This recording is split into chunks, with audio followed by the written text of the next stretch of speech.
Welcome back to an all-new episode of Richard Gecko, Psychic Bank Robber. Woo. This was asinine.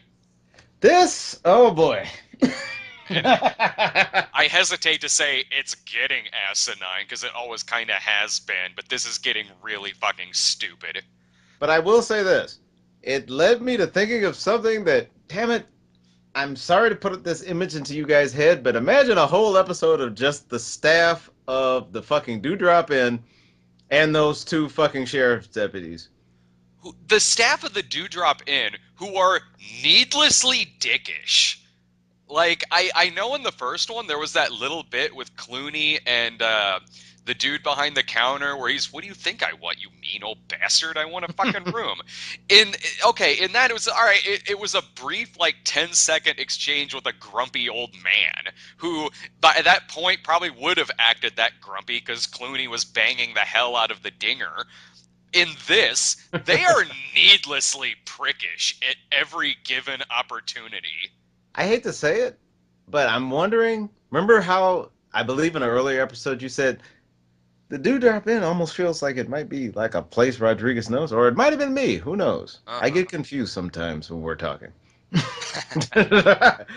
But I'm convinced that maybe Rodriguez really does know a Dewdrop Inn, had a really interesting experience there, or Tarantino and shared that information with him, or maybe it was something that they went to together on the convention circuit. Because those felt like people that were like locked and loaded and just put into the script. And they were so specific that it felt like, no, this is somebody that a screenwriter actually encountered in real life. Because that interaction between her and the guy we don't like, the not Earl McGraw. Oh, yeah. And thanks for bringing Earl McGraw back to piss us off how much more fun this show would be if Earl McGraw was chasing him down. Thank you. Exactly. Man, when he popped up, I was like, oh, fuck. Because when I saw his name in the credits, the first thing I thought was, oh, they're fucking up the credits again. Uh-huh. But nope, he actually showed up. I figured... You did say you saw that image. Yeah, I did. I figured eventually there would be a flashback, because I remember a still shot where it wasn't in anything in the pilot episode. But that was exactly what I thought. And man, 4 minutes of him on screen, and you go, this show would be so much better with him as the third lead. Jesus Christ. And that flashback with him that was only there just so it could show that big drug dealer guy get shot so he could appear to the deputy as a zombie. Yeah, they got... Forgive me if I reenact Ricky Ricardo for a second here. Rodriguez, you got some explaining to do. This has ghost zombies in it now. To the regular, apparently spiritually affected characters who have shown no sign of this up until this point. None. Episode 4. No foreshadowing to this point. This was a truly sucky episode, and I fucking wonder if it... and go figure, it's the one, it's the suckiest episode, and it's the only one so far that didn't have Wilmer Valderrama in it. Easily coincidence? Easily one of the better characters in it. This episode did so much shit to piss me off, and like, I don't even know how well this From Dusk Till Dawn the series is going over, because the comments that we're getting are typically from people who really don't like From Dusk Till Dawn the series. Hell, we're getting comments from people who have said, we're not watching the series anymore, we just want to listen to y'all talk about it. Yeah, we just want to listen. That's not a good endorsement for your show. Yeah, we just want to listen to you guys talk about it. And I give leeway on a lot of things. Like, I've seen people complaining about how I didn't need to know this. I didn't need to know this about his wife. I didn't need to know this about Richie. Blah, blah, blah. Look, which I always go, that movie's still there. This is something else. In my opinion, yeah. And look, and my thing is, okay, in the movie, sure, we didn't need to know about a lot of those things. And if it was in the movie, it'd be pointless exposition. That's very true. But you got to give leeway when you're making a 10-hour miniseries out of it. There's going to be things in there that you have to expand upon. And the key to doing that is making it feel right, is making it feel like this is information that you should know. Fuck that, man. Yeah. Fuck that. That's bullshit, man. Because fuck it. I didn't need to see Hawkeye watch a woman choke a baby and pretend it was a chicken and have a breakdown. I liked him better in that 2 hour movie where they were just whimsical and then they left the war. Right. Yeah. Yeah, If you're gonna do it for TV, guys, it's gotta change. You gotta accept that. it's got to be but it's got to feel natural. It's got to feel like something that Right. is actually important to the story. Have there been things that have popped up in this that I really fucking didn't need or didn't need to know about? Oh hell yeah. Extremely, yeah. I would say at this point, my rough estimate would be 30% padding. With the fucking Fuller family. And to be honest, I don't know if that number is going to get bigger or lower until we reach the season finale. The Fuller family got less. Yeah. Ugh. I the Fuller family was still fucking annoying in this because this is shit that I don't care about, but this is shit that I really don't need to know about. Right. It has nothing to do probably with our resolution at all. It's just character development, so you feel bad when two of these characters probably die. Yeah. And then, but this one annoyed me less because the family's annoying, which they are. They're still annoying in this, but also this one was wildly inconsistent. How suddenly Kate Fuller becomes sort of a femme fatale out of nowhere. Yeah, that felt. There was this episode of Star Trek Voyager that came the fuck out of nowhere where Tom Paris found himself basically in a film noir on a planet of people who evolved from birds. So they looked just like humans, but they had feathers instead of hair. And they played it straight like a film noir. For that brief moment, I thought we were still in Richie's vision. I did too. Which, by the way, will you help me take my bra off every night? Is not a Instantly sent me to Google to make sure that I was looking at an actress who was of age. What the fuck, well, Rodriguez? well, that line, "Will you help me take my bra off every night?" is not a good replacement for Richie. Do you want to eat my pussy for me? Oh yeah, no doubt. But not just that, but did you see that lead up before we got there? I was like, she's shaped underage. I need to go make sure that Rodriguez ain't fucking with us.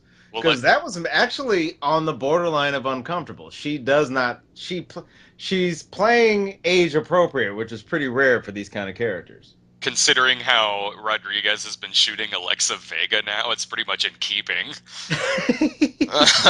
or his nieces. Let's not even go there. Dude, how old is the actress in real life?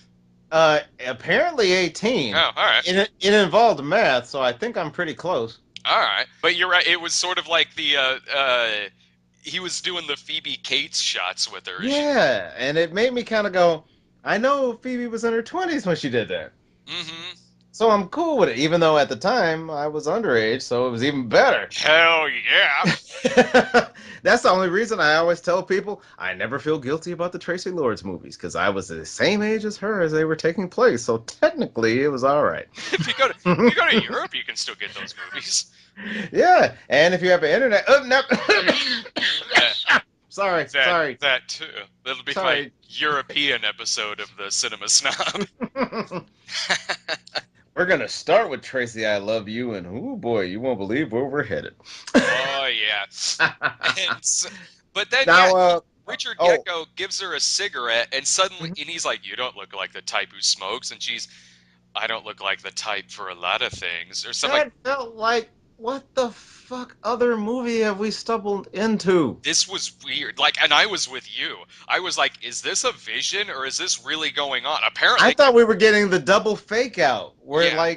like those ones where like it's a dream and then it's still a dream. Right. I was thinking that too, but apparently it wasn't. Apparently it was just bad writing.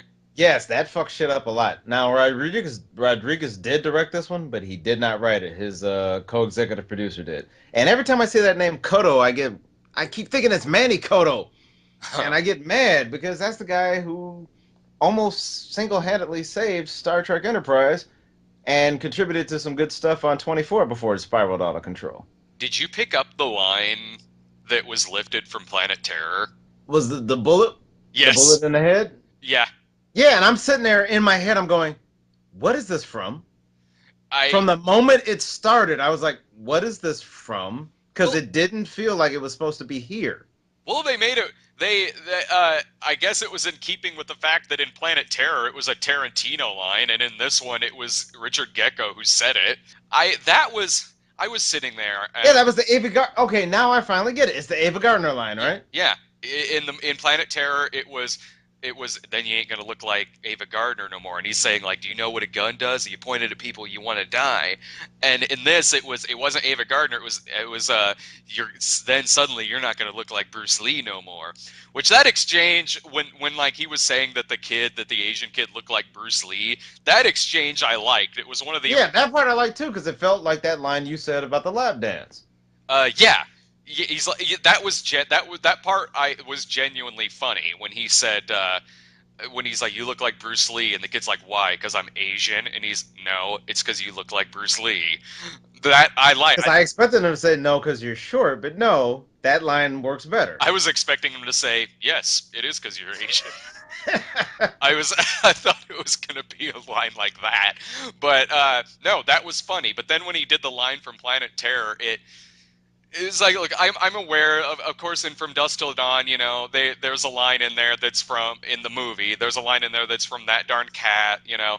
All right. Ramblers, Let's Get Ramblin', that was originally used in Reservoir Dogs. Like, okay, sure. I don't know why, but in this particular case, it really took me out of it because at least in those other lines, when he says, "I've got six little friends, they can all move faster than you can," and Ramblers, Let's Get Ramblin', it felt a lot more natural You than were surrounded by information, by visuals and story that basically you weren't buying, so it was less likely for you to buy those extra moments. I If had. it had been in one of those episodes where we felt a little more connected, you could have slid that shit in there. But That's by being in an episode that's bad, they stand out even more because this episode is bad. This episode is really bad, and that the problem with that line in here is a problem that I had with about all of the dialogue in this is that it felt like clever writing that was trying too hard to be too clever, and it was very unnatural. It Oh, felt like some. It was pedestrian writing that was trying on an ill-fitting clever suit. Yeah, that's what it was. It felt like you were just watching a screenplay. That's it, Hmm. of somebody who's really trying to be like. Someone's trying to impress somebody who understands screenplays, but once you actually put it on film, Yeah, it not quite feels. the same. Probably feels good in the printed page, but you got to sell that shit. Yeah, this felt just like someone who like grew up watching Tarantino and is trying way too hard to try to make something clever, and it's not coming across clever. I know it. You know what? I'll use a musical analogy for that one. Uh-huh. As someone who used to do hip hop beats, and will again one day once I feel the need to, Mm-hmm. I used to be around a lot of other up and coming producers who would be doing things where you could tell they were putting their own spin on it, but it was inspired by somebody else. Uh-huh. And then there was another group who were just aping their idols, and you could hear it, and it sounded wrong Uh-huh. because you could tell it's not their voice. They're trying to interpret somebody else's voice, but as much as they like that voice, they may not get that voice. I feel like for maybe 5 minutes I could write Tarantino-ish dialogue. I bet you probably could too. Uh-huh. However, we would not be clunky. We would be smooth. Because if you understand Tarantino dialogue, that's how you do it. If you just toss out references for reference's sake, you have to be able to couch that in other shit so it doesn't just stand laying there like, the turd in the room that nobody wants to acknowledge. Case in point, the speech that Seth Gecko was giving about becoming an actor, like when he's talking to the Fullers and he's saying they That need. came the fuck out of nowhere, didn't Yeah, it? yeah, like that was not natural at all. That was him. It was him talking to the Fuller family saying like, you want to win Tonys, you got to be a good actor. Here's the thing about being a good actor. He's trying to tell him to be a good actor because like, they need to get across the border and they have to sell this shit. That did not feel, it felt like it was only there to give him something cool to say, but it didn't feel cool. It didn't feel natural. It felt, I'm going to write this speech for him to give, and oh my God, it's going to be so awesome and cool that he's saying this hip dialogue. And it didn't feel like that. It felt very forced. Yeah. There was no setup. There was absolutely no setup to it. There was really no punchline for it. It was just trying to be too cute with the dialogue, and it I'll be honest, watching this episode, and I did like you this time, or like you did last time, where I literally watched it just before we started talking. I did too. That was why I wrote to you and said I'm going to be about 10 minutes late. Gotcha. So it's still fresh. So some of my hate is still there. Uh-huh. And one of the things that really bubbled up in me was like saying the only thing that's really, really wrong with this episode more than anything else is tone. Yeah. If if this felt ominous and uncomfortable, even in the mundane situations from the first shot we saw, I might have been able to buy it. I can't guarantee that, but I'll say I could buy it. But the tone was so consistently off in this episode to the point where I did not feel invested at all. No. You know what part I like the most? The little sequence of Richie shooting the doors down. That was amazing. That part was dope. And I knew you were going to say that too. Richard Gecko spends most of this episode out of nowhere, like some sort of weird Zen psychic Buddhist. It's a complete tone reversal from everything we've seen him do, and it does completely. It feels wildly inconsistent because it's just so out of nowhere. Like he's suddenly just a different character. But in this shootout at the hotel, when he becomes the Terminator, that was amazing because he was selling that shit. And when he finished with everything, he said, "I'm gonna need your sheriff's badge, your hat, and your motorcycle." Yeah, he was selling that. Like he was calm, collected. Yeah, he was that joke from The Simpsons where he goes, "Oh, but the little guy hasn't done anything yet." And since he's waited so long, it's gonna really be cool. Mm-hmm.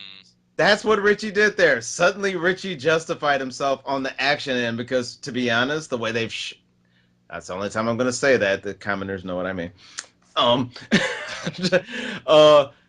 He literally has always kind of fucked up in the action sequences to this point. So to watch him being a badass was kind of really satisfying, despite the weird ass.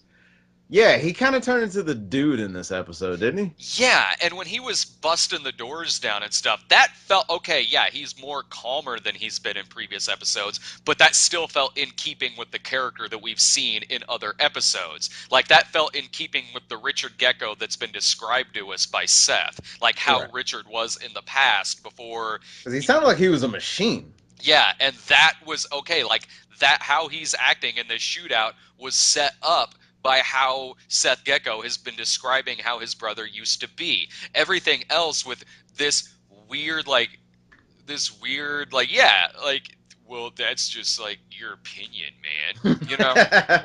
This, whatever he's doing, like acting like Richard Gere probably does on his downtime, like that was just odd, and like it wasn't creepy. It was just uncomfortable because it was such a right turn from how we've seen this character. And not like in the original movie. It was more like, who the fuck is this character pretending to be Richard Gecko this episode? And he just knows I'm not kidding when I say he's psychic. He knows. Oh yeah, well they've accepted that now. Haven't you realized that? Yeah. That door is open now. He knows everything that's going to happen. He knows about characters' pasts. He knows about their secrets. When he's chatting up the jailbait.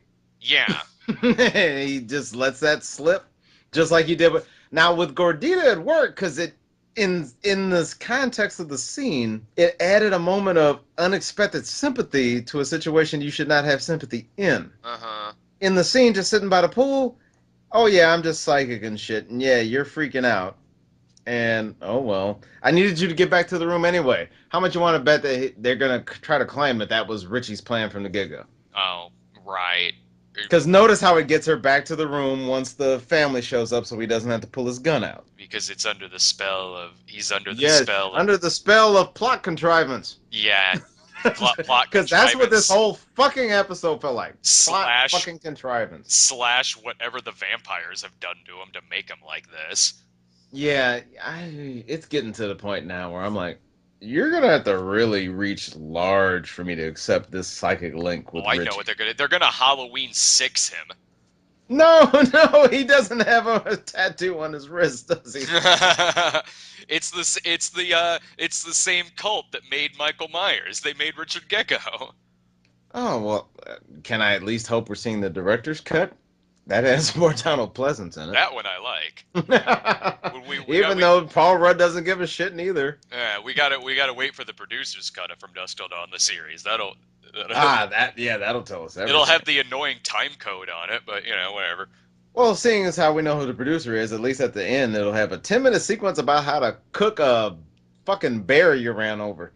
Dude, and what about this? This is probably what pissed me off the most in this, other than the deputy, the Fullers, and the psychic Richard Gecko. Yeah, I'm gonna get on the deputy in a minute because I did a little research on that thanks to our commenters, and I got some info for you. I read the same thing, and it makes total fucking sense. But Seth Gecko's wife. Seth Gecko's wife pops up again in this, and that's something that was unnecessary. Because the last time we saw Seth Gecko's wife, she had a gun to the cop's head inside of the burger joint. So I would have been totally cool if it just never went back to that. But they do go back to that, and there's this standoff with a bunch of other cops and her. It makes no goddamn sense, because the last time we saw her, she easily could have just handcuffed that cop to whatever was in that restaurant and then gotten in a car and taken off. Easy Yes. as that. Like, it makes no sense that she was there long enough for several other cops to show up and have this standoff. And it also makes no goddamn sense, given everything we've seen about this character, that she would just, in a matter of seconds, completely give up Seth Gecko and turn herself in. Totally gutted the character. Uh-huh. Totally. I was pissed. When he put those handcuffs on her, I was mad. I was too. It is completely illogical that situation ever would have fucking happened. That would not have happened. With what we've seen of this character, there is no way she would have stuck around in that restaurant long enough for there to be a standoff. How would this standoff even happen? She had a gun to the cop's head. Yeah. Like, how would the other cops? I can't even snark it. It really annoyed me. Yeah, I was like, you introduce this incredible character, and then you basically just fade them away. And when I say this standoff wouldn't have happened, I mean that unless I'm forgetting something, who? Oh no, there was no knowledge. There was nothing in the scenes we saw that would have implied that the cops could have been contacted quickly enough for her to not just get away. That whole thing. The reason that it works is because it's a flashback, and there's been enough time spent on other shit that it doesn't feel abrupt, and the mainstream audience won't put a lot of thought into it. What was a flashback? Because remember, you're with the guy. Technically, a day has passed. They spent the whole day with the chick. I mean, they spent that whole night getting ready for a. Wait, did it? Was it a whole day? I don't think that was a flashback. I think that was just. That was supposed to be real time? Yeah. Oh, that makes it even worse. Yeah, that was. I was under the impression that time it went back a little bit once we went back to Deputy McNon-Charisma. Unless I read it as that was just happening in real time. Maybe I'm wrong. Now, I think you're right, though, because now that I look at it, that makes it much worse. That whole thing. Because, I mean, literally, if it's real time and 5 minutes has passed, from 5 minutes on, that makes it worse. Because that's the amount of time it takes to knock a motherfucker upside the head, handcuff him to the bar. You point the gun at the other people so they don't fuck with you. You get in your car, and you drive away. And they put that in there so that she could tell them that they were probably staying at a hotel or something, so that takes It felt like, honestly, it didn't convey even plot information. I think it was only designed for us to side with the fucking McGraw child that we don't like. Yeah, and not to mention the fact that I didn't need a reason for him to go to that specific hotel. It makes fucking sense, him being a cop, that they would be randomly checking hotels. I have a horrible confession to make. What's that? When that part happened, I was hoping we were going to get the only way they would give us a left turn for this show because the left turn's impossible. Now we know vampires exist. Yeah. And they were going to kill him. Oh, that they were going to kill the And then deputy. she was going to get away. That they. And then again, later at the end of the episode, I kept thinking they're going to kill him. When they jumped off the building, I thought they were going to kill him. I was hoping. Because so. to me, he's such a non-character that his only presence is to allow them to just kill him. He's charisma free. He has Yes, no he is. he has no intimidation to speak of whatsoever. He has only No one. actual charisma, but charisma pieces chunked in form. Yeah. He has no emotions. He cannot Wait, sell. he has one. He has Scowl. Scowl. That's it. Just Scowl. Everything. That's his is- character. His name should be Deputy Scowl. Yeah. He looks more like he's acting more like some lunkhead football player who's upset because the coach benched him. I would show Coach who's boss. That's exactly what it is, and that's the one note he has throughout it. He has, like I said, he's charisma free. He has absolutely no He charisma. forever looks like he needs a few tabs of Imodium AD. I kind of did think that they were going to kill him at the hotel. I was really hoping that was the case because he serves no purpose. If you don't have Earl McGraw, he serves no purpose. Yeah, and And I bet you even Rodriguez is looking at the show now, probably like, damn, I wish I could have kept down on for a few more episodes. and that was a mistake, that Don Johnson flashback, because it only reminded you of how much Of how awesome he is. yeah, and how much better this would have been if it was Don Johnson trailing these two guys. And now we realize that next week's episode is going to be a whole hour at the border. And you want to mention what one of the commenters had said about the deputy? Oh, yeah. He was a last minute replacement for the character. And apparently, Scuttlebutt has it that the crew wasn't too happy with him as much as we are. I did a little bit of research, and I'm doing reading between the lines and unfortunately checking probably disreputable sources. But if you read enough information about the same thing, you tend to be able to kind of pinpoint where you think the truth might be. Uh-huh. So I've checked a bunch of different sources from places as far as Film Drunk to Variety. Mm-hmm. And apparently someone else was cast in this part. Did they say who? No, I've not been able to track that down yet, but that was simply a factor of time. I will try to find that out by the next episode. How much you want to Because bet it this was? kind of shit interests me. Who do you think it might How have been? much you want to bet it was Freddie Rodriguez? You know what? That's a distinct possibility. And think of how much different this show would fucking be. Uh-huh. I could have. El Rey on the way to El Rey. I could have. Yeah. I could have totally gone along with that. I really could have if it was Freddie Rodriguez. Like, because he would have just that air of over the topness that would kind of contrast with how they're playing everything else straight. Yeah. That I think would have really fit the show. Because to me, that's what Busey did last episode.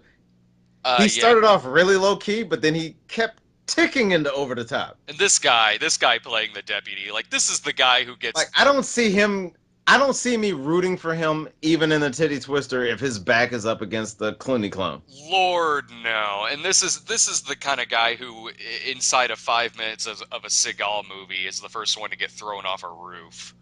Or Seagal himself if it's a Kurt Russell movie. Oh yeah. Right. Yeah, exactly. That makes total sense that this Doesn't guy... it? Because he's not counting the Fullers because they're good actors, but what they're given to work with, it's just not working. And I'm sorry, I got to mention it again. The 10-minute pedo fest really kind of made me uncomfortable. Yeah, she's 18, but Rodriguez's camera was lovingly going over her body in those pool shots. Oh, holy crap. There's more booty cheek than I expected on a basic cable channel. I was more uncomfortable when Jacob Fuller was demanding he talk to her when she was in the bathroom and they felt the need to keep her in her bra in that shot. what the fuck was with Yeah, I that? was like, is there some symbolism here I'm not getting? Like again, like time and place, dude. Yeah, that's not the sort of thing family members do in like crazy families, Uh, let alone highly religious families. right. Like fuck that. That made me more uncomfortable than the pool stuff. Although I will say, did you notice we also didn't get a single appearance from our either of our big bads? We didn't Maybe get. that's why this episode sucked because we feel no investment. It's just driving the plot. It's getting us from point A to point B. That's the only thing this episode did. It was a bridge episode. That's all Yep. it was. It was a You know bridge. what they used to call this on Star Trek? A bottle show, Oh, where they took advantage of existing sets and built a whole cost-saving show. They probably reprocessed the sets from Earl McGraw's bedroom to be that killer's bedroom, that the guy that became the zombie. oh yeah. They probably were able to repurpose the sets they paid for on every other episode they've done thus far for this episode. Honestly, this feels like a bottle show. And on Star Trek, the bottle shows were either brilliant because they took advantage of the confines and went beyond the boundaries, or they sucked because you knew it was a money-saving episode and they had to use the existing sets. Yeah, this was not a brilliant in any way, shape, or form. This didn't even feel like it was from a same writer as the You other. could have did this episode in 5 minutes. You could have did the whole opening sequence, and then 5 minutes after, and then 1 minute after Seth sees the RV with his beer, you just smash cut to them in the RV with the guns pointed at them. Episode over. Like in the movie. Exactly. And that's one of those cases where sometimes expansion, you got to go in a different direction. I'm sure they felt they were doing character development and shit like that, but I'm sorry. They were developing mostly the characters we don't care about, and they were de-evolving the characters we liked. Yeah, it's absolutely what they were doing. And you Because mentioned I didn't like Seth and Richie in this episode, and I've liked them up to this point. it was less that it wasn't so Well, much not that I just like them, just they didn't feel right. They felt off. This felt like an episode 2, not an episode 4. Oh yeah, yeah, you're exactly right. Like it was less that I was disliking them as a character and more I just couldn't stand their dialogue. I couldn't stand their dialogue. I couldn't stand the changes that they were I don't even know if it was necessarily intentional changes they were making. I think it was just bad writing. You know what? And this is one of those cases where this show can be a public service to people who actually critically look at this stuff. It's pretty rare we can actually pinpoint which creative person fucked up the show. Uh-huh. But this is one of those cases, like Star Trek's always a really good example too, because it always boils down more or less to the writer. Uh-huh. Because in TV production, it's run and gun. You kind of just got to deliver the lines you got. You really don't have time to improvise. You just got to work with what you're given. Yeah. And if you're given shit, you can only do so much. And in this situation, they didn't have much to work with. And unfortunately, the other departments didn't help out either as well because that CGI blood was getting on my fucking nerves. And beyond that, the musical cues felt so out of place to me in this episode. Mm-hmm. It sounded like an episode of like something that comes on the USA Network that involves like a SWAT team. That's what this whole episode felt like. It felt like a USA Network show. And the Well, you could music, tell us like somebody who idolized Mike Post their whole life and they own a Yamaha DX7. the music I didn't so much notice, but the CGI blood, yeah. But in this particular instance, I think it was probably the same caliber of effect they've been using, but in this they were doing it in slow motion. Yeah, that which just draws attention. You know, the human eye is weird. First of all, the human eye still hasn't accepted digital video. Mm-hmm. We know it looks good, but we know it's not film. Uh-huh. And we know something's off. When you add digital effects into that, you've added another variable that just the way we're used to perceiving things. Film is an organic medium. Yeah. The grain kind of fucks with your eyes in a way that just digital video can't. Yeah. When you see digital video, you're perceiving it a little bit differently. Once you add CGI effects on top of that, you're perceiving two different things differently. Yeah. If you add slow-mo to that, you've just basically said, I'm taking you out of reality. So unless I'm doing some, Lars von Trier dream sequence, this is not going to work for you.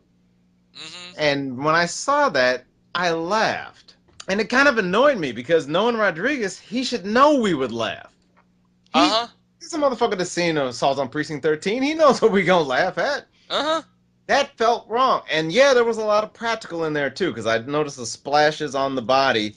There was no way on earth a TV budget could afford that kind of animation. That was Uh-huh. actual splashing. Yeah. But also, I hate to say it, they had the kind of candy coated blood color. Either you go full Savini and make it look like a melted crayon, or you go that dark red so it feels dark and disturbing, even though blood doesn't look like that when it comes out. Oh, it looked like he shot the guy in the neck and Kool-Aid just started spraying him. Exactly. And then just as he died, he went, "Oh yeah." Uh-huh. Yeah, and I'm sitting there. Oh no. Yes. In case you can't tell, guys, we're modulating our rage, but this was a disappointment. Except for spank material. I mean, But it's beyond that, oh yeah, like I mean, I'll say that like I was watching it, I was annoyed, I was upset. I would have loved the show about the people in the Dewdrop Inn because they actually their credits in the ending of the show say "mean old maid" and "mean old bastard." That Yeah, are because the that's what characters' names. well, yeah, because that's what Clooney called the guy in the movie. He called the mean old bastard. And I would love a 30-minute show where we just see them be evil and miserable, and those two really nice cops who totally played our main character and they undermined him in a way that I don't think the show expected. Uh-huh. And then, you have 30 minutes of them, and then at the end, those two really nice guys shoot down the mean old maid and the mean old bastard. I watched this morning when I got up. Again, like, yeah, I finished watching it right before we got on the line together. I'll say this. I was more mad yesterday when I had to get up early and watch Frankenhood. Good point. Well, also, you Remind, know that there's still hope. Frankenhood eventually ended, and that's it, right? I think. Oh, dear God. I either the movie like naturally ended or it just gave up and shot itself. Um, I don't that I'll tell you all about that when we get off the line here. Gotcha. But so I was mad at this episode. I certainly was. It was really it did so many things so wrong that I was giving certain things a pass for in previous episodes. But yeah, like I guess when you compare it to what I had to watch either morning this weekend, I probably would have been more angry at it had I not just come off a fucking Frankenhood. But Yes. this was really fucking bad. Yeah, it was. To put it in the bluntest terms possible, we're probably still interested to see what happens because they have the dangling of the titty twister in front of us, and let's be honest, we gotta get. Damn it, that's the second time and the last time that we're gonna get there, and we have to get there because we all want to see what the TV version of the titty twister is gonna be. I have a feeling that's gonna be a rough sit. I hope not. I'm hoping that they're gonna find a way that yes, we know we're limited by TV, so we're gonna go in a different direction. I hope that's what they do. He was really good with innuendo in the Spy Kid movies. I'm wondering if he's gonna try to pull that for the titty twister. Well, we might get more so Spy Kids 4. I Um, am really hoping not. I have a feeling we're going to be watching a PG strip club. We're going to be watching a strip club where nobody strips. If it gets to that point, we might literally have to set aside one of these episodes where you and I just watch the episode like LNG and provide just an audio track and tell people to watch along with us. That wouldn't be a If it bad. gets to that point, if the show is heading in the direction we just reached, this is gonna become a rip. It's not gonna be a review anymore. That wouldn't be a bad idea. This was bad, and it's hard for me to see it improving in the next episode. And I could so be wrong. This is just speculation, of course. Um, I have a feeling the tone of the next episode, which of course is going to be them on their way to the border. Of course, the whole episode is going to be about them crossing the border in the RV.